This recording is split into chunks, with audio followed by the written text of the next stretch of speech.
Good afternoon, and thank you for joining us today. I'm Warren Call, President and CEO of Traverse Connect, and it's my pleasure to kick off today's webinar, From Good to Great, How to Lead Your Organization into an Age of Flexible Work. This webinar is part of Traverse Connect's Wellness Webinar Series, organized by the Traverse Connect Professional Development Committee, with the understanding that health and wellness of our people is central to the success of our business community. Today's webinar focuses on the workplace and the concept that greater flexibility and work from home options can lead to an increase in employee wellness, productivity, and loyalty. We will cover evolving trends in the workplace and best practices for employers in responding to the changing needs for employee flexibility. We are joined today by two great local leaders that will offer a professional and informed HR perspective on these evolving trends.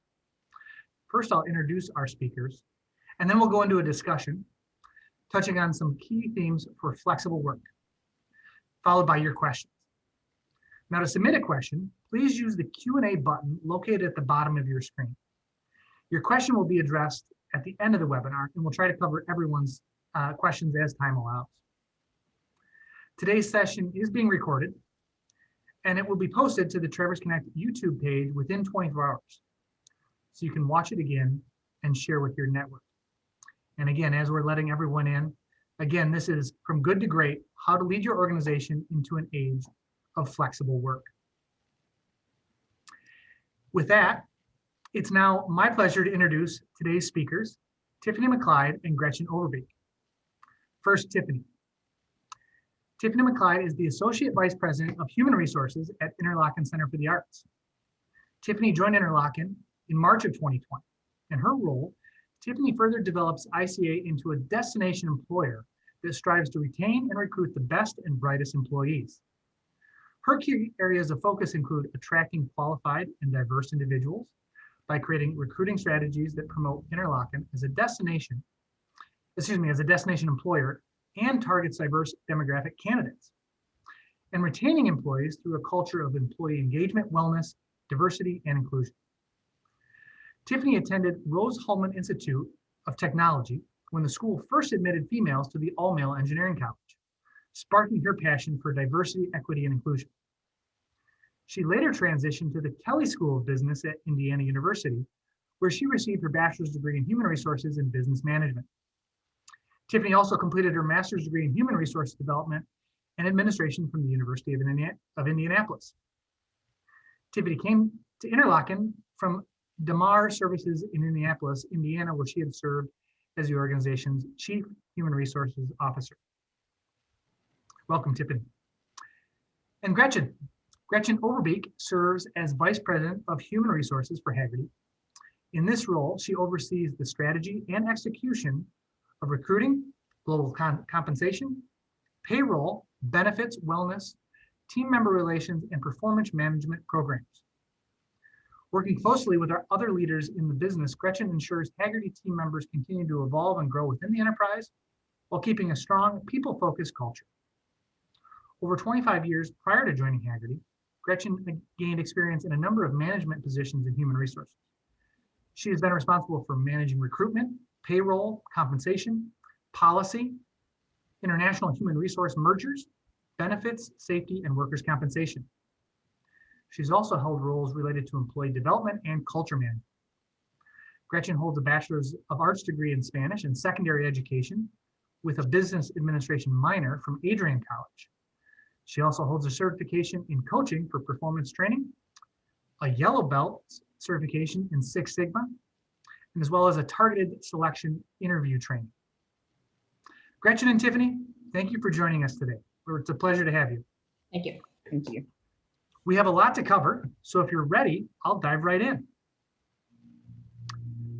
We have several discussion questions and topics here that I will pull over and go through, and then we will, again, get to questions at the end. Again, thanks for being here. So the first question here, we know that the onset of the COVID-19 pandemic meant that companies had to adapt quickly to allowing employees to work from home. What policies did you put into place in the last year to enable remote work options for your employees? What's worked well, And going forward, what remote work or flexible work options will you keep in place even after it's safe for employees to return to the office? And Gretchen, how about I'll call on you first, and then you can just alternate going forward. Sure. So I don't know as if we put in a whole lot of new policies, but there were some kind of groundwork things that we did immediately. And one of them was definitely around technology and equipment and making sure that all of our employees that we sent home, and we sent home probably 98% of our employees and have remained in that kind of 95 to 98% working from home status until now. Or through now.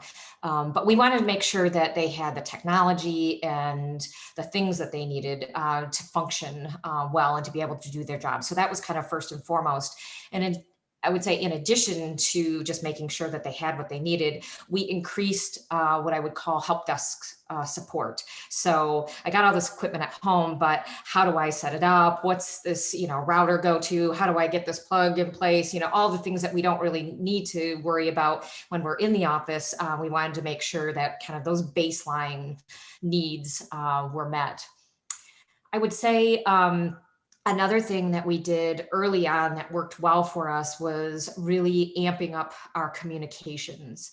And we've got some kind of regimented, I would say, protocols that we have in place regarding how we communicate on a regular basis. But when we went home, we recognized early on that that's, obviously one of the big things that we're lacking when we're all remote. And so we really did that on a number of levels. One was kind of a corporate wide communication strategy that still to this day goes out every day. It focuses on, operations. We hear from our CEO on a regular basis, focuses outwardly on what we're doing for our members and clients. And then we also have a big focus on wellness and that portion of our workforce. So I think, technology on the equipment side, we did provide a stipend for employees to make sure that they had a chair or a desk or a table or a lamp or whatever they needed to kind of help augment and outfit their space at home. So that piece, plus really ramping up communications. And then I think your last question was about going forward. Will we still allow for flexible arrangements? And absolutely, we will allow for our employees to choose. Do they want to remain in more of a work from home type of arrangement? Some people want to come back more in a full-time office arrangement. And then I would say the last time we checked, the vast majority of our employees wanted flexibility to be able to sometimes work in the office and sometimes work at home. So we'll definitely be accommodating that for all of our employees. We also have employees that are remote 100% of the time, because they don't live close to our Traverse City office or another one of our offices. So obviously they'll just continue in their, normal work formation. Great, thanks. And Tiffany, how about you? So our process was a little different. Interlock-in is pretty much 100% of our employees here on our local campus. So the change with COVID-19 was something that required significant overhaul, which we responded to really quickly. So creating and updating policies for what remote work looks like. Instead of stipends, we did allow our employees to take home office resources that they had in their office that they needed to be able to be productive at home. So they were able to come to campus, and if they wanted their office chair, they could take their office chair, their second monitor, all of those different pieces. As the orders continue to change, because we are an in-person boarding school, we brought back most of our employees because they were needed to be able to create that experience for students. But we did leave a large segment of our workforce at home so that we can de-densify our campus to be able to make sure that we have a safe environment. And I believe those things are working really well. Actually, I know they are because I've read our engagement surveys, and there were a lot of comments talking about how positive this transition is and their desire to want to be able to stay home when at whatever point in time that we can return back to work. So a couple of things. There's a lot of research that goes out there both ways on whether or not in-person is the best approach or whether or not remote is the best approach, and what should employers do when they finally have the decision to make that happen again. And there's research that says 30% of the workforce, if they were forced to come back to work, are going to quit versus coming back to work because they like the flexibility. And the world just got a lot bigger for everybody because now they don't have to work in Michigan, they can work anywhere in the US. So as you're considering strategies and you're also thinking about attainable housing for the local area, the remote workforce possibility gives you a lot of options that you don't necessarily have. And let's also be transparent. A lot of businesses are giving up their office space. So if you're going to want to be competitive with the likes of large companies like Google and other places, they're not renewing their office space because they're transitioning to stay in a complete remote world. We haven't made a final decision where we're going to land yet. It may look like a hybrid of it. It may look like all of the above. One of the beautiful things about our work culture is this campus is beautiful and the students that we serve is pretty amazing, and it's kind of hard to do that remotely. However, we do realize that what works best for the employees is what's going to keep them here in the long run, which is the reason why we're evaluating where we go next. Absolutely. It's all about being an attractive place for talent. Absolutely. Well, thanks both of you for that. Now, this next question is something that we've heard a lot of interest in, and I'll say that this comes from just about every sector of business that we've talked to. So, offering flexible PTO or unlimited vacation days has been known to actually lead to employees taking less time off than they ought to sometimes. We've also heard that employers who encourage good mental health practices and offer perks like mental health days tend to see better results. What are your views on how to construct a good paid time off policy? And I guess let's stay with Tiffany, and then we'll go to Gretchen after that. Absolutely. I think it really depends on the organization and your culture, because all businesses can't necessarily provide the same level of support. If you're a smaller business, having really lucrative time off policies could sometimes be problematic in getting your product across the line. I do think it is really important when you're looking at it to make sure that you are looking at your employee group, that you're getting their feedback, and you're coming up with a solution that works for them. Because as time continues to go on, it's going to become an employee market. So if you're not taking care of their needs, they'll find another company that takes care of that for them.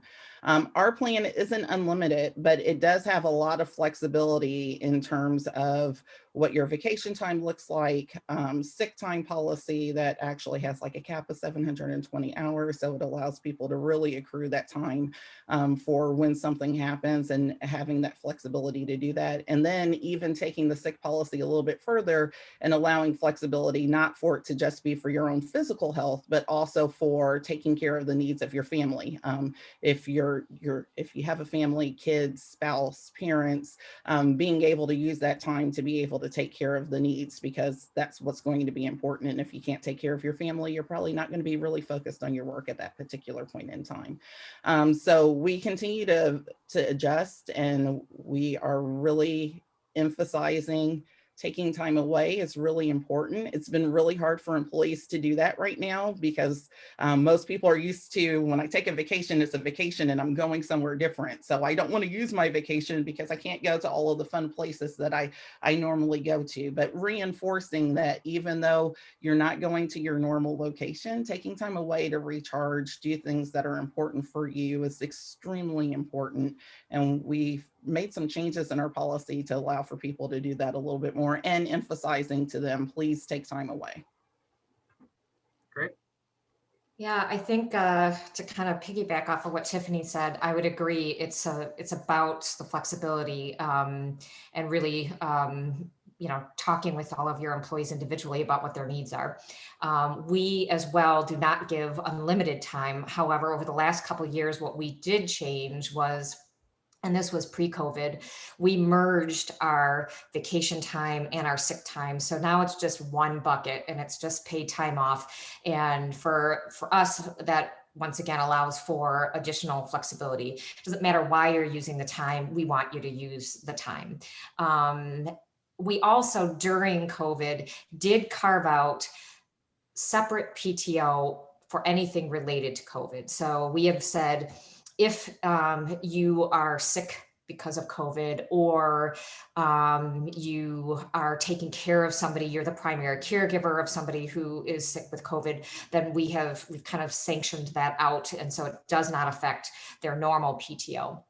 We also, in the beginning and now, have allowed for a certain number of separate paid time off hours for parents to really figure out their childcare arrangements. I think in the beginning, when all of a sudden, daycares were just shut off, and schools are shut off, right? It was like, oh, wow, what's my plan B? And so we allowed for a certain number of hours for parents to really figure out what those arrangements were going to be and how they could come up with what that plan B was going to look like.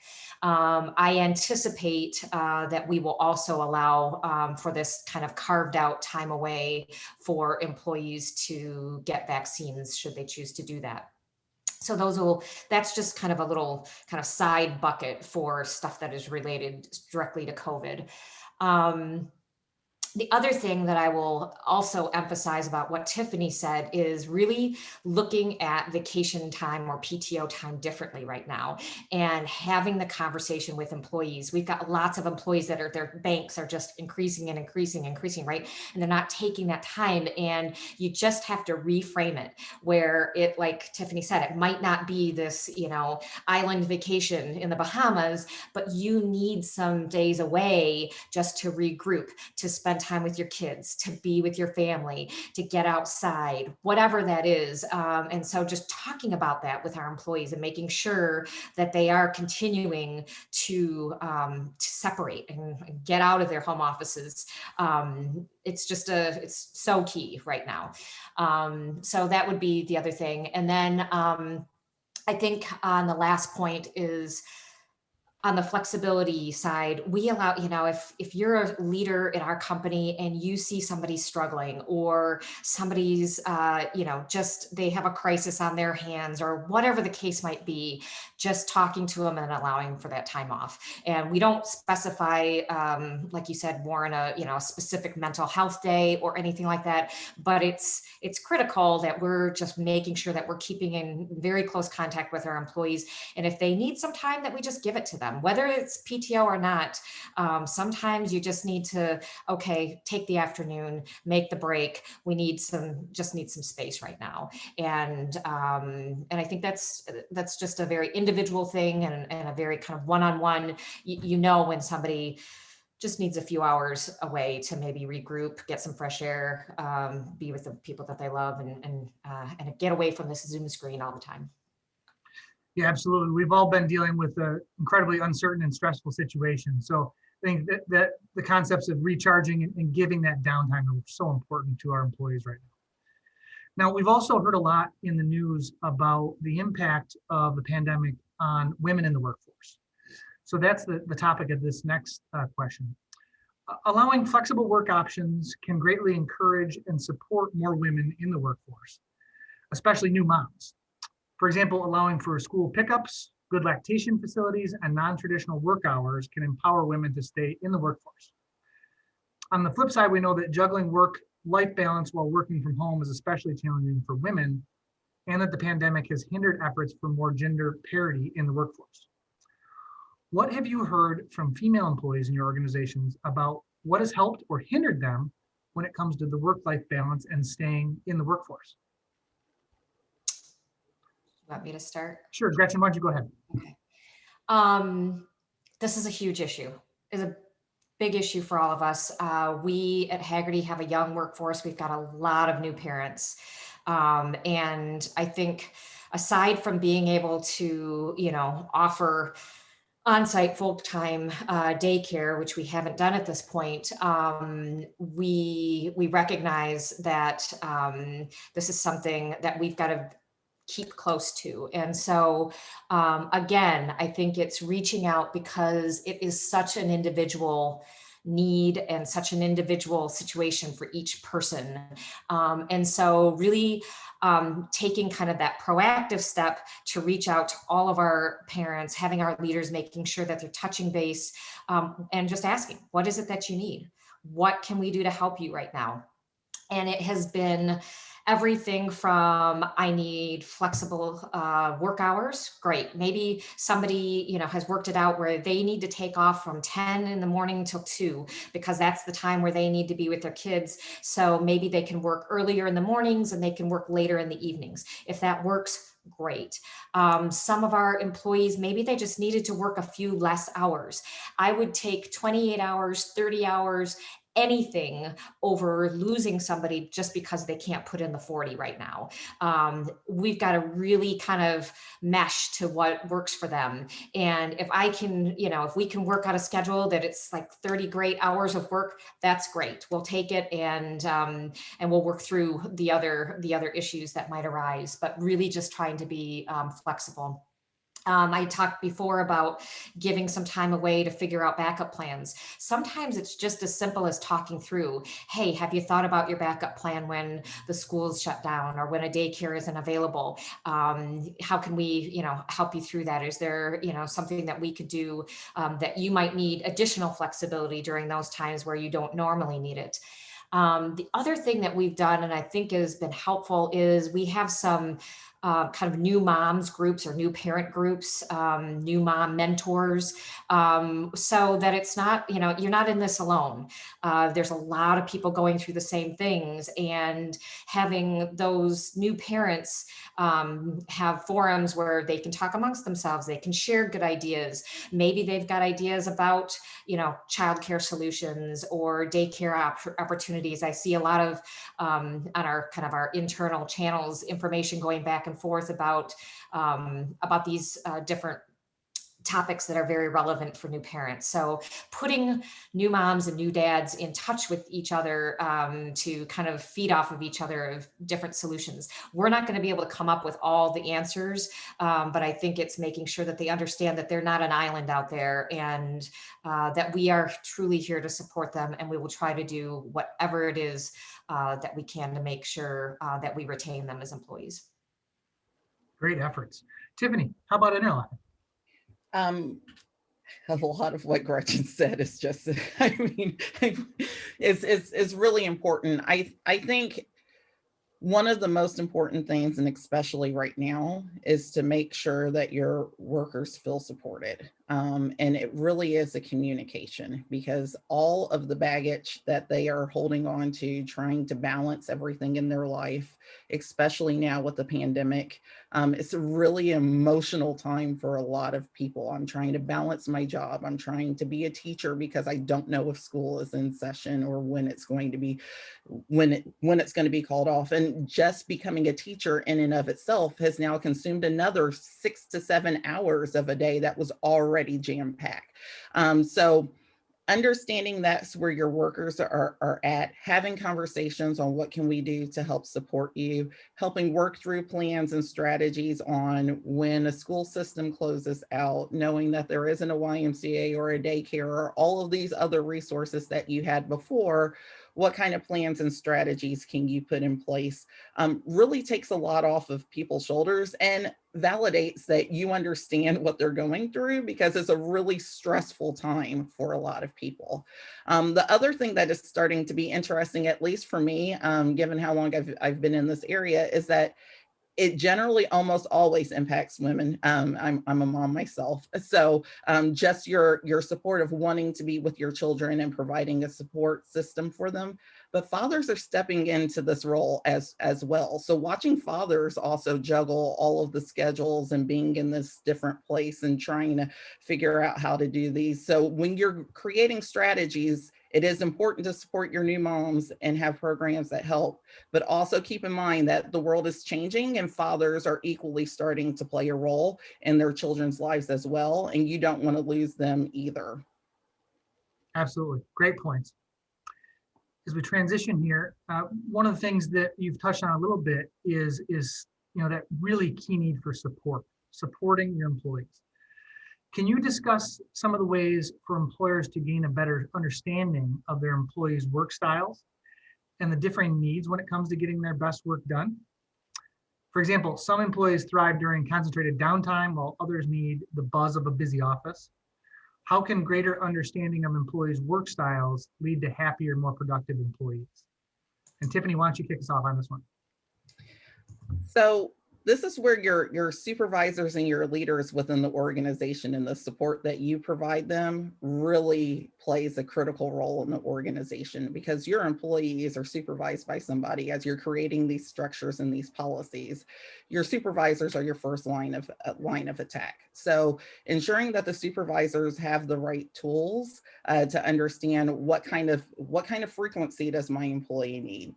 Do I have somebody that's a go-getter that doesn't require a lot of oversight? What is it that I need to do to be able to help support them?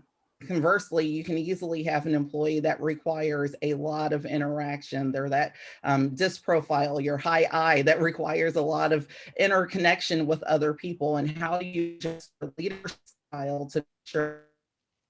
One of the things that I can tell with COVID really missing from our culture is everybody sees each other as family.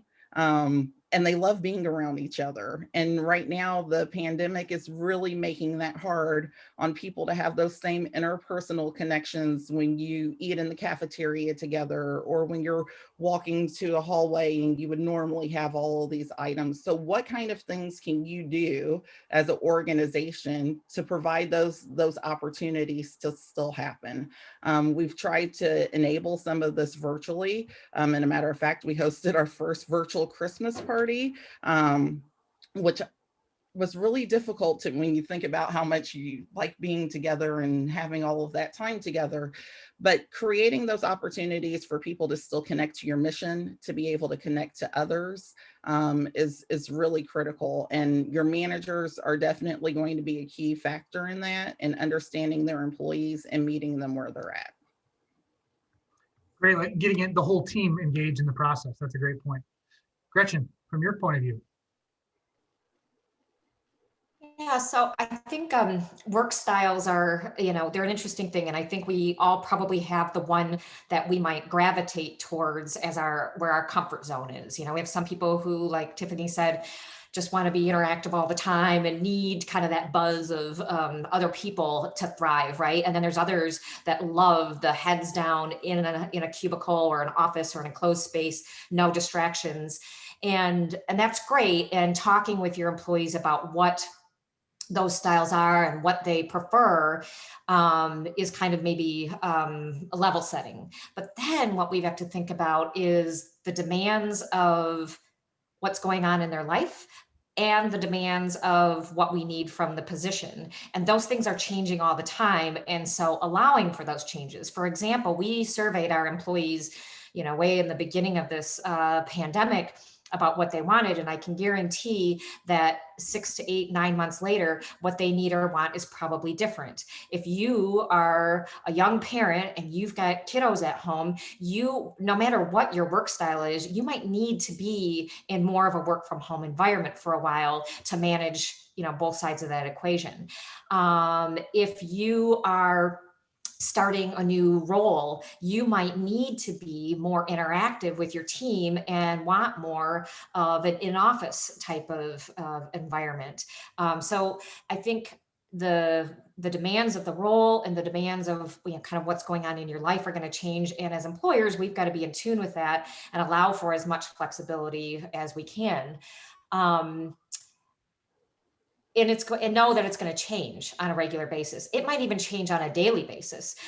For example, today I might have 3 meetings that need to be very collaborative and we need to brainstorm ideas. And that just is going to work better if we are face-to-face in an office environment, versus tomorrow I need to plow through 50 emails and I need some heads down quiet space to do that. And in the past, I'm not sure that, especially at Haggerty, that we've really thought through some of those dynamics and dimensions. It was kind of a one size fits all. You came to the same place at the same time, no matter what your work was, right? I always went to my office, sat in my space, whether or not I had collaboration or needed heads down time. You just didn't actively think about it. It was just, this is what we do because this is how it works.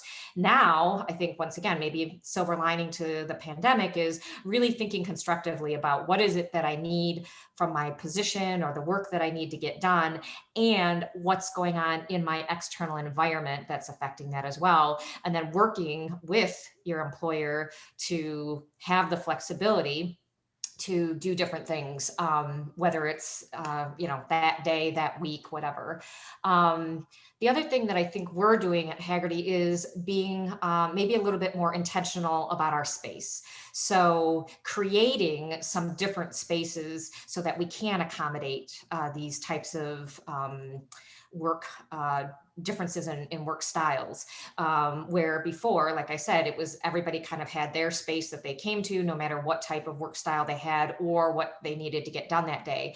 We're going to infuse maybe some more what I would call like Starbucks type spaces that are much more kind of buzzy and, interactive for the people that need that or want that day. We will have the heads down spaces, or maybe more small conference rooms for the people that need, quiet, enclosed, heads down space. And so just being more intentional about what we're providing, as well as allowing our employees choice. Great. It actually reminds me a little bit of manufacturing lean technology concepts, where we're trying to tailor both workflow and employee function to what actually needs to be done and their needs, rather than just a top-down structure that is imposed by the company. Great feedback. We've discussed a number of efforts that can provide flexibility and creativity in order to retain good employees. But even amidst the COVID shutdown, it's become abundantly clear that our post-COVID challenge is the same as our pre-COVID challenge: finding the talent to fuel the growth of our businesses.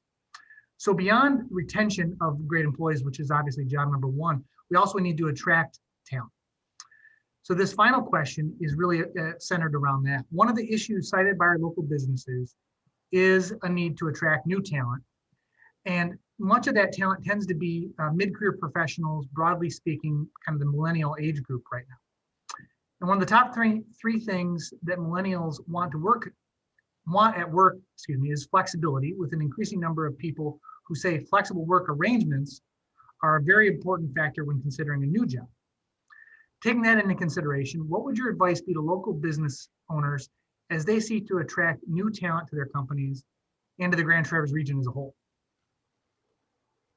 And Tiffany, you'd like to start us off? Absolutely.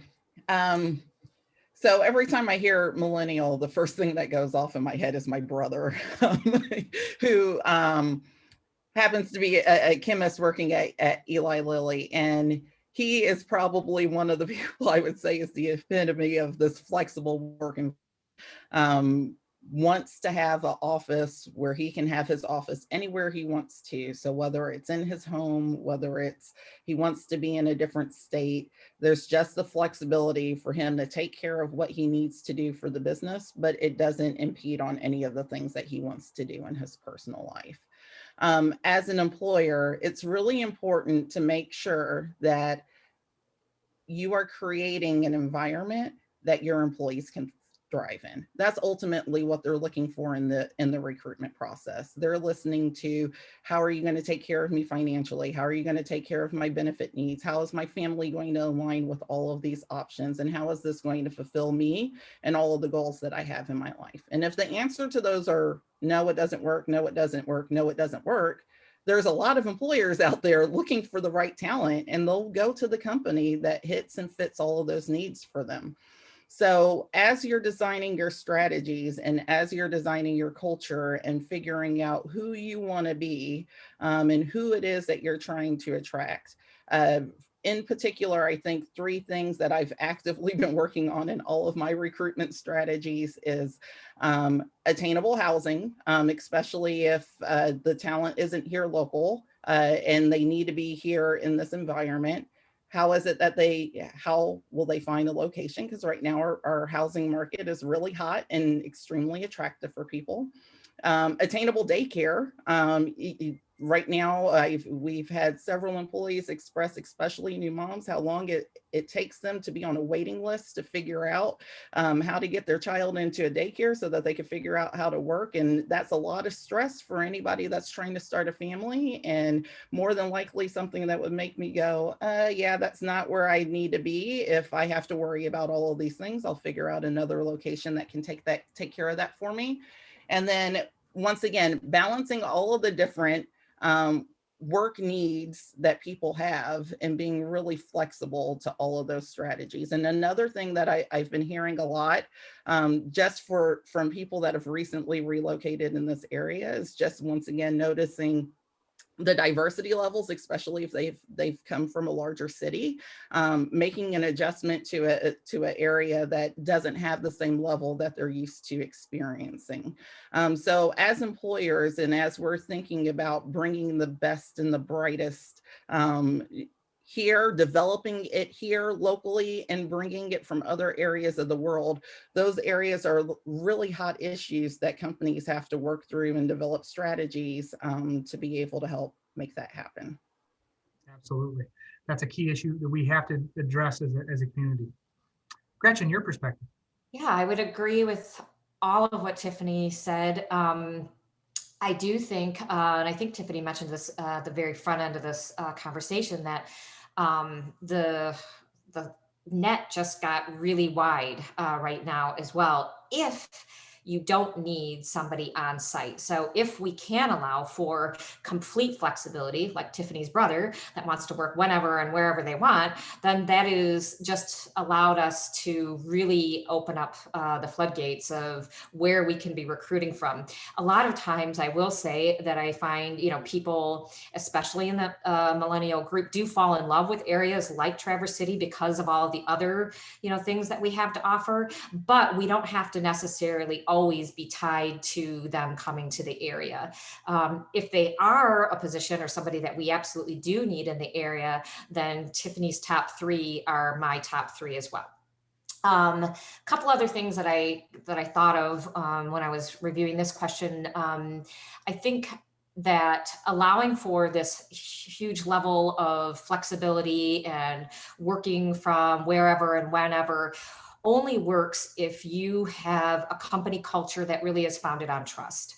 And that's got to be kind of a baseline. And if that's not something that was kind of instilled before all of this happened, it would definitely be something to work on, because you've got to have that really as a baseline before any of this massive amount of flexibility will work for you in your company. And along those lines, I think there are changes to how we look at performance, how we manage to performance. And if it's not baseline trust, and that we're really looking at performance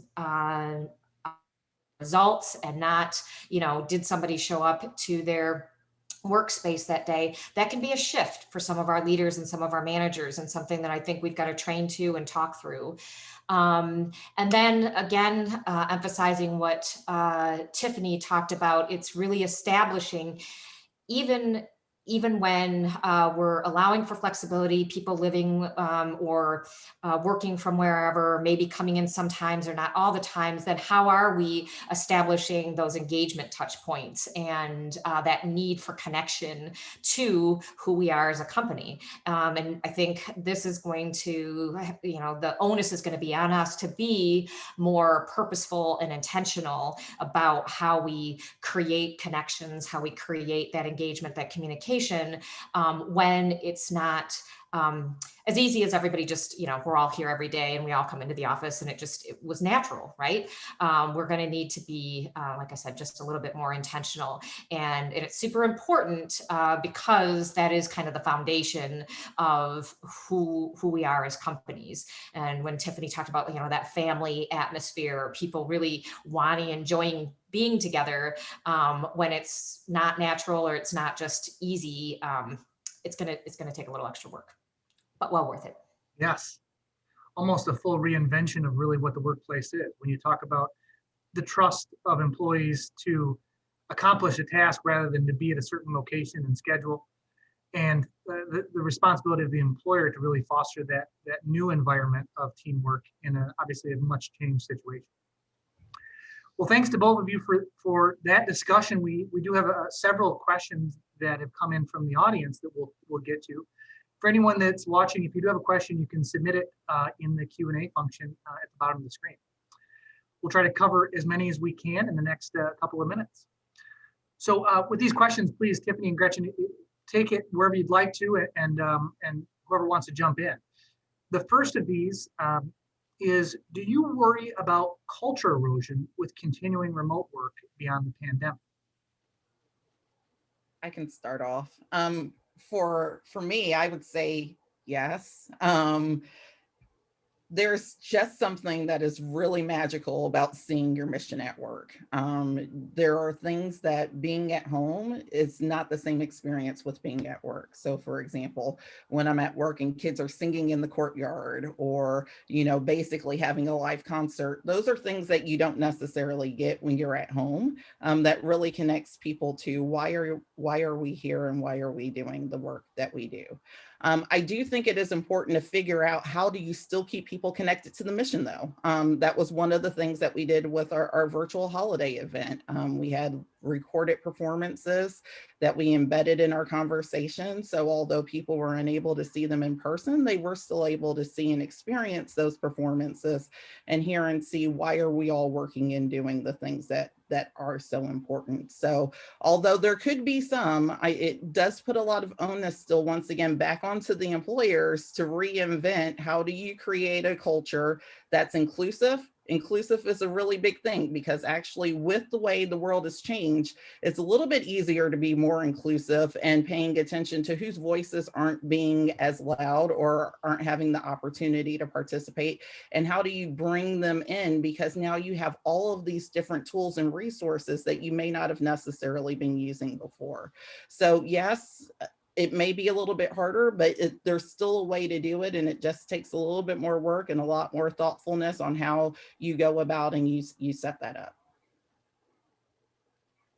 What Tiffany said. I would agree. I mean, it's just getting creative. It really is. And we would all be lying if we said we weren't concerned about this, because it truly is the core. Like, culture is the core of what we are as businesses and how we come together every day. And when that got turned upside down and on its head this last year, it's disconcerting on a lot of levels. And so really coming back to it, making sure we're crystal clear on, this is what is important to us, and this is how we operate, and then getting creative on how do we make sure that is dispersed amongst all of our employees, because we're never going to come back, at least at Hagerty, to where we were before the pandemic. It's always going to be some level of dispersed workforce, some level of remote working. And so we've just got to change. It can't be, oh, well, in a year and a half, we'll go back to what we were. Now we got to get creative, and we've got to be very thoughtful and put some time and energy into what does culture look like in this new environment. Great. Kind of following on that theme of we're not going back to the way it was before.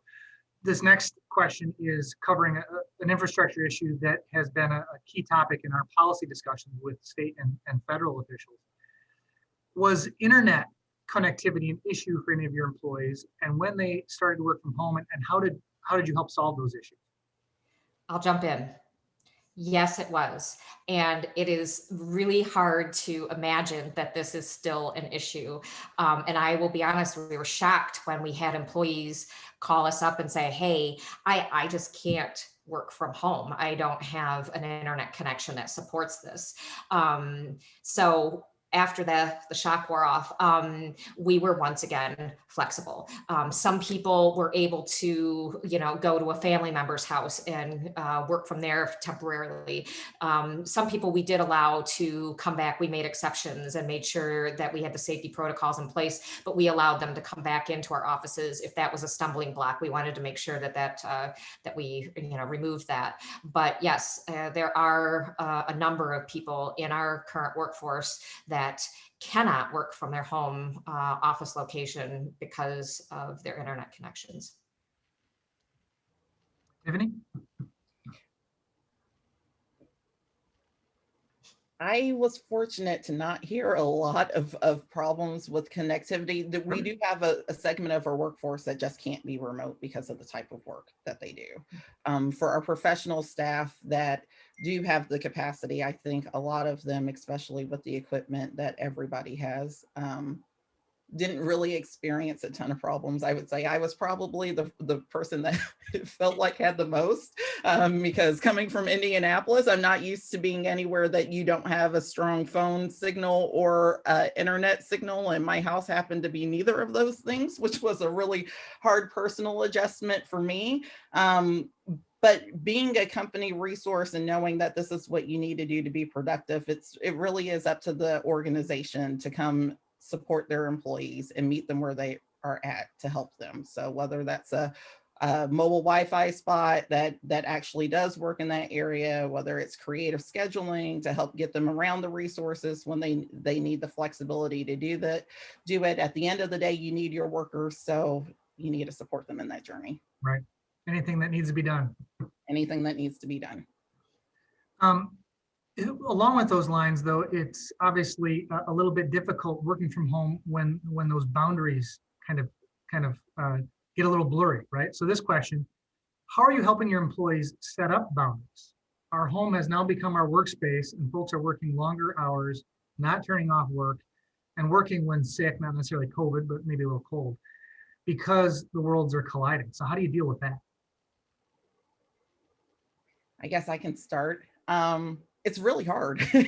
And it's really hard in this particular time frame too, because it feels like the world is moving so fast. It feels like, yeah, I've blinked and a year has gone by, just with COVID-19. So the world is moving so fast and you're having to be so responsive, and so on top of everything to just continue to adjust to the world around. So knowing all of those variables, it's challenging, respecting that it's challenging and trying to do things to make sure that you're supporting and you're not creating a culture that continues to do that. So a couple of things that at least our leadership team has tried to do is trying to put our email communications during more traditional business hours versus responding at all times of the day, because that just happened to be the time of day that you could do it, using schedule send. So it's going at 7 o'clock the next morning versus 12 or 2 o'clock in the morning when you may be doing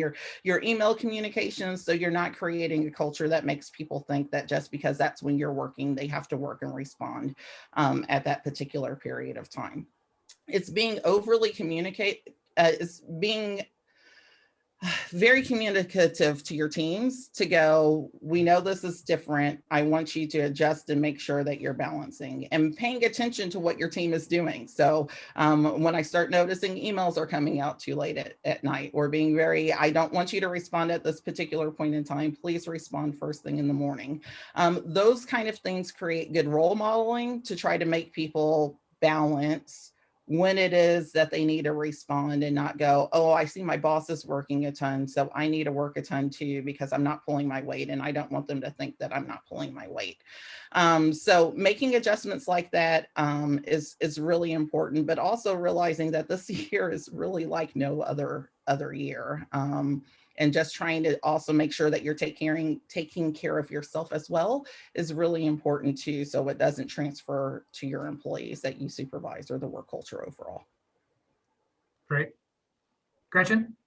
I completely agree. It's kind of this double-edged sword where isn't it great that we have all this flexibility, but oh, it's terrible we have all this flexibility, right? I mean, and I think the number one thing that Tiffany said is lead by example. Lead by example, and make sure that you're tuning in with your employees.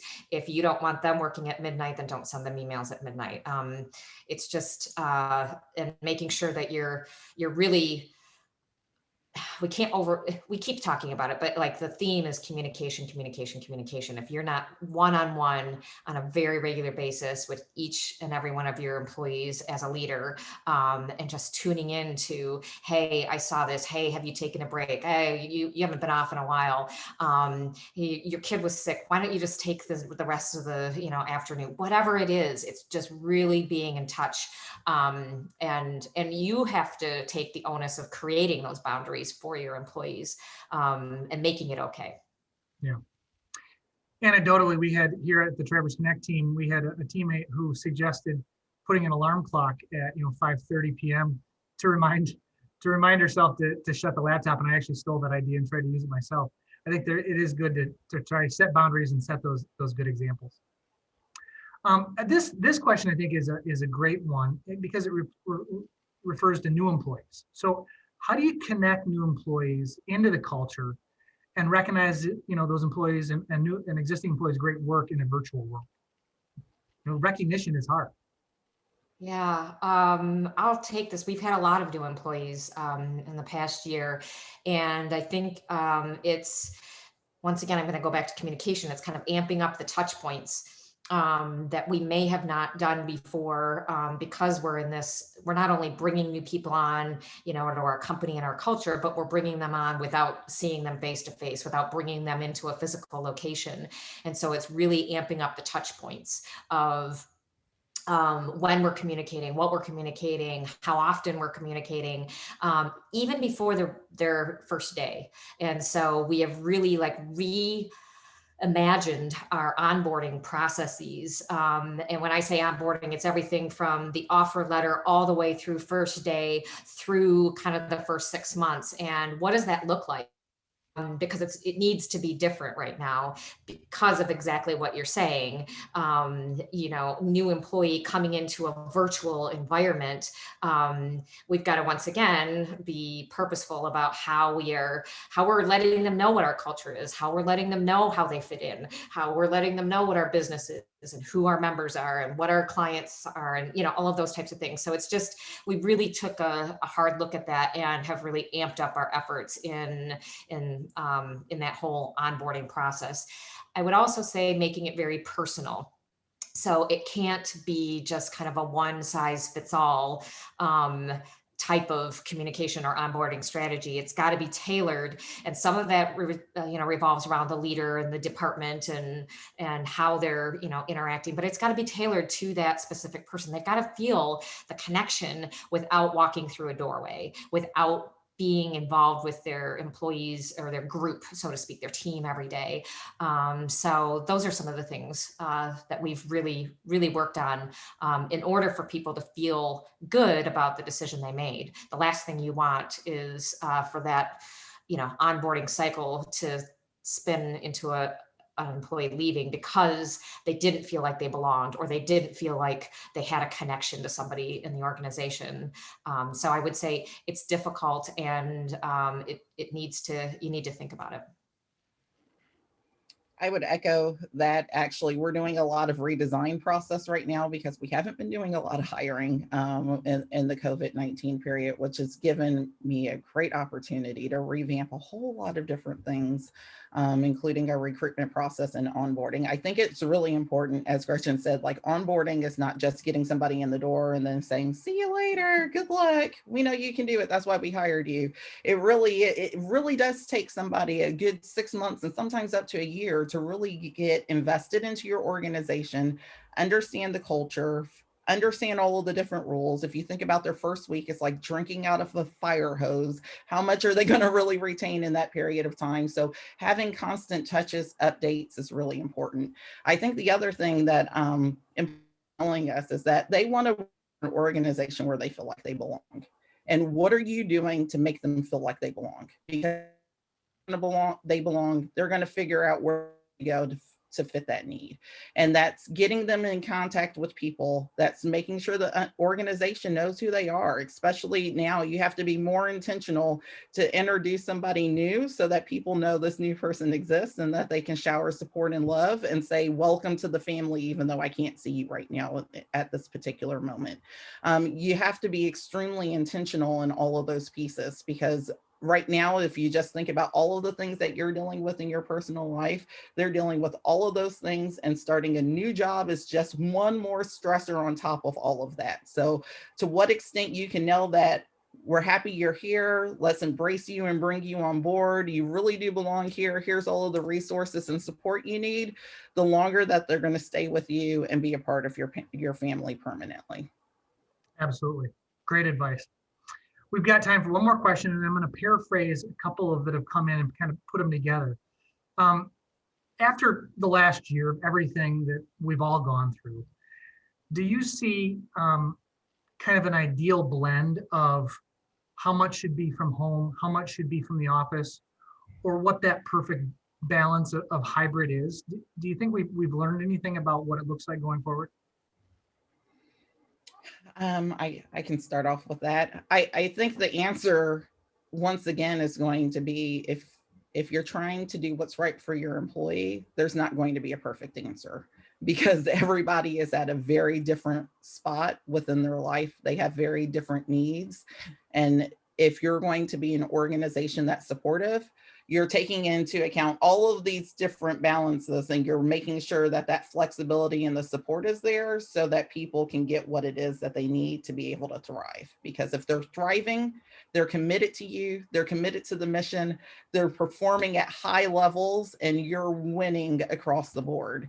Doing things that are more rigid is going to hurt you in the long run, actually. As you look at what's going on with the younger generations, refusing to adapt will hurt you sometime in the future. It may not hurt you now, but it will hurt you sometime in the future because the world just opened up. COVID-19 just opened up the world.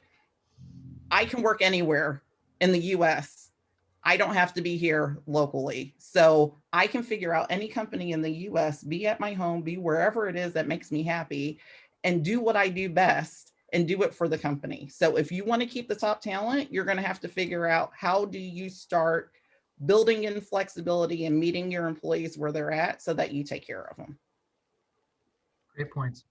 Absolutely. It's very individualistic and knowing that it will change. I think of, maybe somebody who is on our staff right now who's young and let's say they're a computer programmer and they love the fact that they can sit at home every day and stay there and do their work. But it's asking them on a very regular basis, is it still working for you? Do you want to change? Do you need something different?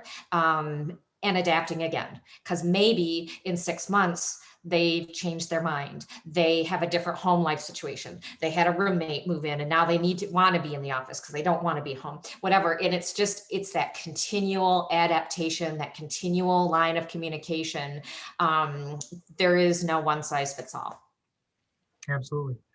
Flexibility, agility, creativity, and the ability to keep trying new things are all important aspects of this. I think you've both touched on something that really is the cornerstone of what we're trying to get at here is that with COVID, the world is open. And that creates obviously great opportunities for our businesses as well as some challenges. So greatly appreciate Gretchen, Tiffany, both of you for joining us today. Excellent discussion. Thanks for your insights.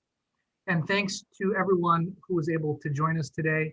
We hope to continue to bring you meaningful and impactful discussions going forward. Thanks again, everyone. We'll see you later. Thank you.